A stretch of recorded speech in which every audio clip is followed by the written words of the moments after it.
Good evening, folks. Welcome back to Celtic Fans TV. It's time for live, full-time reaction to Celtic 3, Hibs 0 at Celtic Park.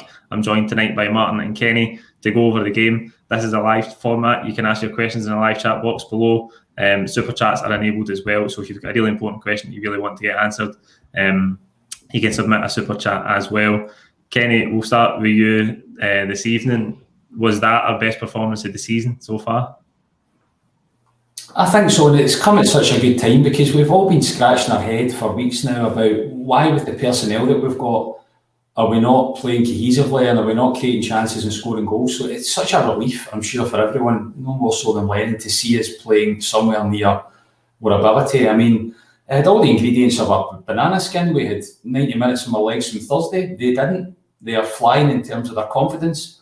They are an offensive side, and defensively we've looked risky. So all of that was playing into the possibility of dropping 2 points. And for the first sort of 20 minutes, it was pretty even. I mean, a lovely goal from McGregor, and how many times has he scored those daisy cutting strikes just because of the quality of his technique. But even after that, I thought Duffy looked a bit ragged, and Nisbet was pulling him around all over the place. And it, you know, it maybe flattered us to go 2-0 up, but good teams do that. And we did it at a good time. And then get into the second half, that was where the change happened. That's where my belief came back. We kicked off that second half. Maybe it was Turnbull, I don't know. Maybe a combination of a few things, but we started to look like ourselves, knocking it about with quality, and they didn't know how to cope with it. I mean, we could have scored a number of goals. Our keepers made a number of saves. Don't want to jump the gun and talk through all the detail because we will. Yeah. But Turnbull looked special in there. He looked clever and delighted. And hopefully it settles the fan base down, settles the manager down, because we need it. We need to calm down. All the fans, I'm as guilty as anyone. It's a difficult season to stay calm. But yeah, that was a nice result. Absolutely. We'll come to the second half and the introduction of Turnbull later on. Martin, it's not often we've had a good early goal this season. We've had a few kind of iffy starts in recent games, but McGregor's strike is off to a brilliant start, and as Kenny says, we've seen that so many times. He got a deflected strike last week against Livingston, but definitely no deflection on this one. It's a beautiful goal. It was a beautiful goal, and as Kenny says, we came into this game a bit nervous because Hibs have had a fantastic start to the season, and there was a lot of expectation on Hibs to keep that run going. I think if we looked at some of the stats this morning, I had to remind ourselves that Hibs haven't won there for such a long time. I think it's 10 years going back to when Yogi was the manager, and but on their performance this year, on their credentials this year, they look like they're going to be a real threat. So there's a lot of nervousness going into the game, no doubt. To the goal itself, to score that early 7 minutes, first 10 minutes to get a goal was a dream start for us. And some credit to Christie, picked out a clever pass. McGregor very rarely lets us down when he gets into those spaces of the pitch, and he took a clever first touch rather than just hitting it first time and panicking. And when he hits those shots, again, he very rarely misses, and he done that, put it beautifully into the bottom of the corner. So a great strike by him, and that's two consecutive league games now I think he scored. So yeah, but just calm the nerves a little bit, because Kenny's point earlier about what's your best team and the number of changes. I was looking over the last couple of days, just that league-wise, how many changes we made, and I think there's 19 changes we've made just in league games alone this year, and 13 of those unforced changes. 6 of them the introduction of the keeper, and try to introduce Ajeti into the team, and Duffy, and then a couple of injuries. Has been 6 necessary changes, but 13 unforced changes. So you get into today's game and you're looking at Eddie not playing and 1 or 2 other decisions that were made, and fans questioning the starting lineup once again. It's just becoming something that we're doing now, but it is a weekly occurrence, and probably Eddie was the main one. Ajeti starting up front on his own. I thought today was a great chance to start with 2 up top, and the 2 that we want to start up top, and Eddie and Ajeti, thinking right, today's the time to do that. I know you didn't predict that last night, Paul, but that's what I was hoping for. So, but yeah, the early goal, it settled the nerves, and it was good. Yeah, absolutely. Interesting that you mentioned the number of changes, Kenny. I don't think we've played the same team twice in a row in the league yet. Is that a concern in any way in terms of nailing down what your best starting 11 is? Yeah, it has to be. I mean, I think that's the biggest concern of all. If you think about last season, even when we were a bit hit and miss in terms of our system, and injury kind of forced us to go 3-5-2 in January, and we just stayed there. We played the same personnel and the same system, and we beat everyone, and that's what won us the league. It was the consistency of personnel and team formation. We've had the complete opposite this season, and look, we've got the results, but it's not looked convincing. It still leaves me a little bit nervous because we've got Julian to come back. Him, Ayer and Duffy are going to need a bit of a bit of game time to get themselves settled in. And we've got an Old Firm game round the corner, we've got a Scottish Cup semi-final round the corner, we've got some tough away games. So I'd rather they had formed a partnership already, and they haven't. But I think my overarching come away from today is, irrespective of the team, we've won and played a bit of style. We've played almost near a level, even if it was for a half. And we can't put a price on that at the moment, because psychologically things seem to be going down a bit of a dark path in terms of the fan base, in terms of just Neil Lennon's post-match reaction, how tense he looks. Hopefully that just instills a bit of belief, because we've got the best team. On paper, we've got the best team. We'll beat anyone if we play near our potential. And we showed that today, that we're still capable of doing that. Yeah, we were much, much better today, and that was something I took away from it. I think even going forward, I know we've had the defensive questions in recent weeks, but even going forward, we looked a lot more like ourselves today. Martin, a big part of that on Thursday was the introduction of Frimpong. He started today with Forrest being out injured. I think he'd probably have started anyway after that performance on Thursday, but he was integral again today. In that first half, he was linking up with Christie on the right-hand side, and then Turnbull in the second half. But he's a constant threat again, and I think he ended up taking away the sponsor man of the match for the second game run. I heard Gordon Strachan talking about him before the game. He said he was listening to the game during the week on the radio, and all he kept hearing was Frimpong, and he thought there was 2 or 3 Frimpongs playing, because Frimpong played the ball and Frimpong received the ball, and it was just his name constantly on the radio, and he was brilliant during the week. And Forrest's injury has forced the manager's hand, although it does appear that he was preferring him to play in an offensive position anyway. Prior to the injury, Frimpong was starting to feature more often. So I mean, he's been a highlight for us for the season, and a glimmer of hope up that wing. He went inside, he went outside. He's brilliant. The fans are all really excited about him. And the second highlight goes without saying, I'm sure you're going to come to anyway, is Ajeti. So in those 2 players, we're absolutely buzzing right now. Ajeti's stats, we've talked about them quite a lot, but he's up-to-date stats, right? So featured in 6 games in the league, and he's only started in 3 of those games. He's played the equivalent of 2.5 games, and he's scored 5 goals. So that's a goal every half, and he's scored in 5 different games as well. So that's not a stat that says he scored a hat-trick in a game. He scored 5 single goals in 5 different games, and the only game he didn't score was St Mirren, where he went on for the last circa 20 minutes, something like that. So the equivalent of 2 goals in every league game for Ajeti, and that alongside Frimpong is definitely 2 of the highlights this season for us so far. Yeah, Kenny, we got the second goal, as Martin says, it was courtesy of Ajeti. Brilliant work behind Christie, though. I thought at times in the first half, we just didn't drive at the Hibs defence enough. They were coming at us on the counter, but I thought there was space for us there. They did defend relatively deep when they didn't have the ball. We were hitting a lot of shots for distance, but Christie makes that one into the box, some lovely footwork. And Elyounoussi does well to dig a shot out as well. But Ajeti's there again, just to smash in the rebound. Yeah, it was good work again. Frimpong's involved again. I mean, he's caused chaos, Frimpong. I guess the only criticism was his final ball. For the number of times he gets into the byline and by his final man, how many goals do we actually get? But he's only 19. Frimpong's a teenager. That will come. And yeah, I loved Elyounoussi involvement in that goal, because that's a pure brain that gets that toe poke there. No, I didn't expect him to get that shot away, and it's forced a goal. But in terms of intelligence, Elyounoussi is one of our top 3 most intelligent players, and I think he showed today that we need to keep him in the side. And that was clever from him. Falls to Ajeti. Okay, that's a simple finish for Ajeti. The stats there that Martin's quoted, it's very difficult to buy a player that can pull off those stats for £5 million. We've somehow found one. From the word goal as well. From the word goal. And he scored a lot of simple goals, and you think, well, okay, what's so special about, poaching a goal? There's something incredibly special about it, and it costs you a heck of a lot of money to find one. We've got one.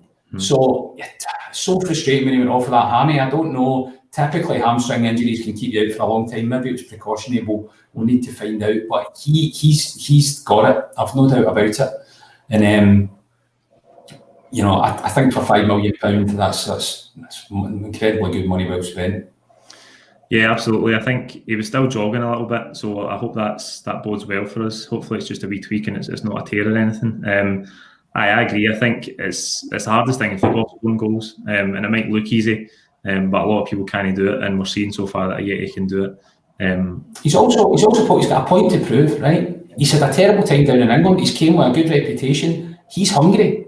Eddie can maybe say doesn't look that hungry at the moment. He's at the other end of his cycle, and we've got him at a good time, So I can see him going on if he stays fit, he scores 30 goals. It looks that way. Yeah, hopefully that injury doesn't keep him out too long. Martin, Ryan Christie came off at half time. We've seen the introduction of David Turnbull for the second half.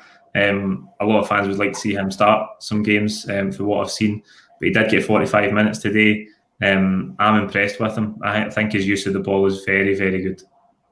Excellent. And we talked about him a lot from the minute he came on. He's taking a good corner, his vision, his movement, everything. I mean, his involvement in the third goal. He got the break of the ball, admittedly, so it felt him almost by accident. I think it was Eddie that was involved in an attack on the ball, broke away.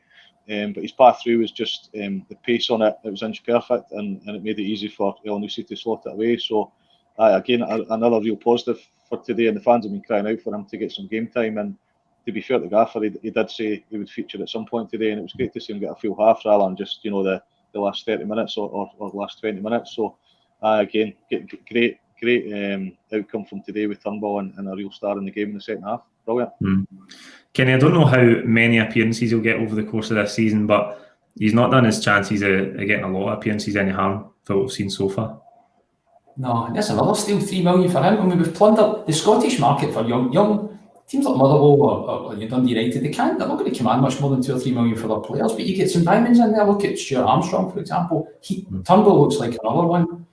What I liked about him was he's prepared to come deep. Christie plays in the 10 and he strictly plays in the 10. He rarely comes in deep. And I think he's been a bit disjointed with McGregor and Brown because of that since the tail end of last season. He's been great, Christie, over the piece, I have to say. But Turnbull's right up for coming deep, taking the ball off them. There was more cohesion. They were playing better as a 3.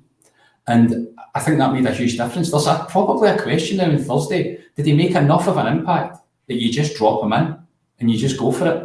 That's probably his only decision around his serious decision around his starting 11 if on Thursday if Eddie is injured. But that's a big takeaway today. Turnbull, he just looked an intelligent, classy player that we've got at an undervalued price. Yeah, I haven't heard anything about Christie. I don't know if it's an injury, so that will be a choice for Neil Lennon on Thursday against Sarajevo. Martin, Elyounoussi, Kenny's touched on him already in terms of his intelligence. He played in that sort of second striker position today. How do you think he looked in there? Obviously, we talked a lot recently about can he fit in a 3-5-2 if that's the formation we want to play week in and week out. Where does Elyounoussi fit in that? How do you think he looked in that position just off the striker today? I thought he was good. I thought it was probably his best performance. He started the season, didn't he? I think in the league he played the first 4 and he's not featured in the last 3. Yep. And I think today was probably his best performance. I'm trying to think back about his early games, if I remember, were criticising his performances. Away to Kilmarnock and 1 or 2 other games he'd been posted missing, but I thought he was good today, and I think he does generally do better at home. Today was his first domestic goal going away back to the Hibs semi-final in November. So a long time since he scored a domestic goal. So he needs that. He needs a goal, and he's got goals in him, as we well know. So I was pleased to see him turn up today, and again he's given us a headache because we've got a few options in that offensive midfield positions. I think I was wondering when Christie went off, whether I was concerned about our striker options. I mean, we obviously don't know what's going on with Eddie and why he never started today, but Ajeti going off injured, he's maybe now starting to think. Although it was good to see Griffiths on the bench today. How close he is to getting any game time at all, I'm not quite sure. Did have a couple of Hibs fans suggesting he was only there to watch Hibs. he wasn't actually there trying to get back into the team, but he's nowhere near ready to start, is he? Kamala's obviously not been trusted to play a lot of game time, and Ajeti's injury, and where's Eddie's head? We just don't know. So there'll be a little bit of thinking that Christie's going to have to play some role in the front 2 position, which is not what we want, but the options are limited thereafter. Yeah, Kenny, do you think Elyounossi's done enough to keep his place for Thursday? And what do you think about the whole Edouard situation? Obviously, he starts on the bench again today, comes off after he gets injured. I've been asking in recent weeks, is anybody worried about it? But I think there just seems to be a string of things that just don't seem quite right with Edouard at the minute. Aye, and the stories don't add up. So Lennon's saying that he's okay mentally. He said that he's not injured. So if he's okay mentally and he's not injured, why is your talisman dropped after a couple of mediocre games? That doesn't make any sense. I'll be glad to see this window shut. I don't know. It would be complete speculation to say why Edouard's on the bench today. I can't think of a plausible, sensible reason based on the information that we're aware of. But I just hope that we've got 7 days to avoid somebody coming in for him. If somebody comes in with a massive bid and he forces their hand in the way Moussa Dembele did, maybe he'll go. I don't know, but I don't want that to happen irrespective of the money, because there's a player there that we're massively reliant on. And hopefully when the window shuts, we've only got 8 days to get right out till the window shuts, his mentality changes. Whatever it is that's upsetting him or disturbing him, he'd be well forgetting about it, because he can do nothing about it after the window shuts. And he gets his head down and he becomes alive, because when he becomes alive, we win 10 in a row. But he's that significant. You know, he looked a little bit frustrated again today. He's a human being. He's, you know, people crowd round him. He's got 4 or 5 men on him, it seems, is the latest pattern every time he gets the ball. That's almost impossible to play against. But when we play against Rangers, when we play against better teams in Europe, and he's got space, he'll damage people. So yeah, I'm worried, I'm confused, but I just hope that in 8 days' time the window shuts and we get him back. Yeah, absolutely. As I say, I just think there's a couple of things that don't bode well, but as you say, we don't really know. We don't know what's happening. And the quicker the window closes and he's still a Celtic player, the better. Martin, I think that's us 3 points better off than we were at this stage last season. For all the noise, and there was some defensive lapses again today. We looked a little bit vulnerable again.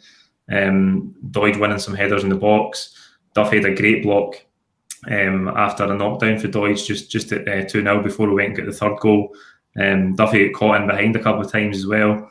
But for all the noise we've had, 3 points better off. Well, I think we're 6 wins in a row now, so can only get better, surely. Yeah, 3 points better off. We've scored 1 more goal. We've conceded 2 less goals. So yep, in a much stronger position. I suppose my one primary concern, Paul, is you know, the run that we're about to go on just now, because it's a real tough run, isn't it? So absolutely, I haven't had an awful lot of what you class as the harder games, although today was undoubtedly one of those. Hibs at home. It's a game we all look forward to, isn't it? Because 2 teams that like to play football, and but in Hibs Rich in the form we're concerned. So it's good to get that one put to bed first and foremost. But looking at the next 3 games, a tough game in Europe on Thursday night, and in St Johnstone away is one we should manage to negotiate without too much difficulty, fingers crossed, based on our recent performances there. But the results thereafter, or the fixtures thereafter, Rangers at home, and then Aberdeen away, one of the tougher games. Then the semi-final, then Motherwell and Hibs away. So there's only one home game in that run of 2, 4, 6, 7 games, and it's Rangers at home. So yeah, it'll test the squad over the next period. If we can go on a run, because after this period last year, after 8 games last year, we went on a run of 11 consecutive victories in the league. And then we finished up the end of the year with a disappointing result, but we had 11 wins. So this period is really going to test us. And I think that's why the fans have all been saying, let's get a team that we can recognise.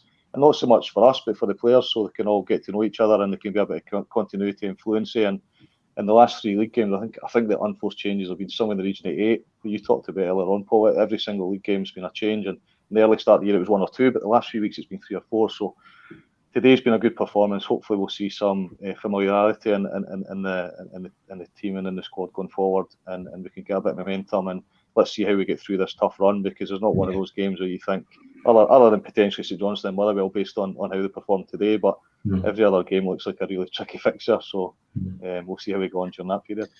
Yeah, Kenny, a clean sheet today, which is always welcome. Obviously a few defensive lapses, as I said, but a clean sheet is always good. And as Martin says, October is going to be absolutely huge for us.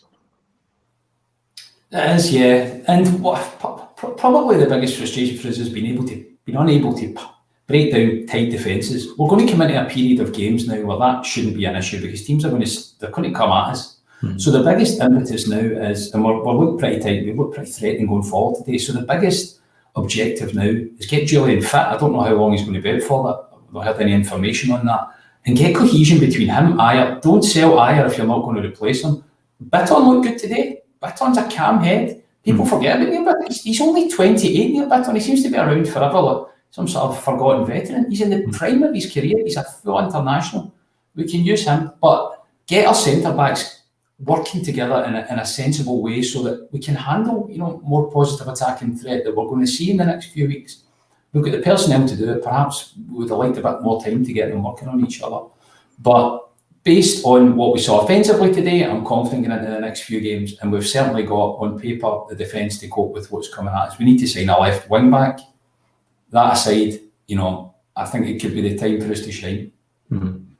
Hopefully, it finishes off today. Martin, who's your man of the match? Definitely Frimpong. I thought there was lots to be pleased about. I thought Taylor and Brown, they've kind of under a lot of criticism, but they both played much better today. I thought McGregor was excellent. Turnbull we've talked about. I thought he was good as well. But Frimpong by a country mile was a man of the match for me. Kenny? Yeah, I think so. Well, certainly Frimpong before he hits his final ball. There's no doubt about that. He would win the Ballon d'Or before he hit his final ball. But overall, him, I mean, he causes bedlam. Nobody can have. I've yet to see a full back handle, and he's 19. He's played against an awful lot of them. So I would say Frimpong, but McGregor, McGregor's a bit of a Rolls Royce, and he's shown that yet again today. Absolutely. I agree with you both. I'm going to go Frimpong. That's 2 full house seasons in a row, I think, for Frimpong, so we must be doing something right. That's all we've got time for today. Like the video, comment your own thoughts below. Please don't forget to subscribe if you haven't already, and we'll see you over for Twitter reactions in about half an hour's time. Cheers.